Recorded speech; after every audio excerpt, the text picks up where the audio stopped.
Bonjour, je suis le docteur Eve Desmelt. Je suis praticien hospitalier dans le service de dermatologie du CHRU de Lille et je m'occupe en particulier d'oncologie dermatologique. Alors, il y a plusieurs types de cancers de la peau. On voit plus souvent des carcinomes dont le pronostic est surtout local ou loco-régional.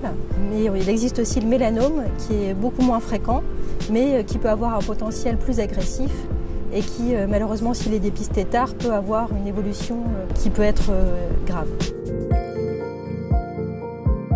Alors, le mélanome, c'est une tumeur cutanée qui se développe à partir des mélanocytes, les cellules qui font la pigmentation de la peau. C'est des lésions qui sont souvent pigmentées, qui peuvent se développer à partir d'un grain de beauté, mais le plus souvent qui apparaissent de novo. C'est pas toujours un grain de beauté qui se transforme. La plupart des mélanomes peuvent être facilement dépistés avec les critères A, B, C, D, E. A, c'est asymétrie. B, bordure irrégulière. C, couleur inhomogène.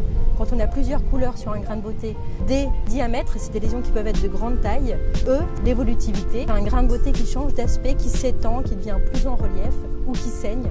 Là, ce sont des signes d'alerte qui doivent vous faire consulter. Oui, il y a des patients qui sont plus à risque.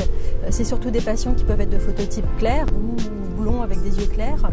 Des patients qui ont déjà eu des antécédents de cancer de la peau ou des antécédents dans la famille au premier degré de cancer de la peau. Des patients qui ont beaucoup de grains de beauté sont aussi à risque et doivent faire l'objet d'un dépistage. L'intérêt du dépistage systématique, il est principalement chez les sujets à risque. Les cancers de la peau sont favorisés par l'exposition solaire.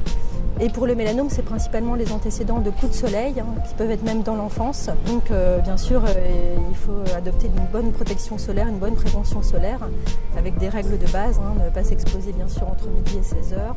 Il faut surtout mettre un écran solaire pour les personnes à risque et renouveler cette application toutes les 2 heures. Beaucoup de patients baissent les bras puisqu'il y a un accès dans la région qui est difficile aux dermatologues. Mais bien sûr, tous les patients qui sont en suspicion de cancer cutané seront vus rapidement. Pour cela, il faut absolument voir son médecin généraliste en priorité pour qu'il y ait une première évaluation. Mais s'il persiste un doute, avec un courrier bien détaillé, on peut voir les patients très rapidement, que ce soit chez un dermatologue de ville ou dans l'hôpital de proximité ou au CHR de Lille. On reçoit les patients souvent très rapidement quand on a un courrier qui parle d'une suspicion de cancer cutané.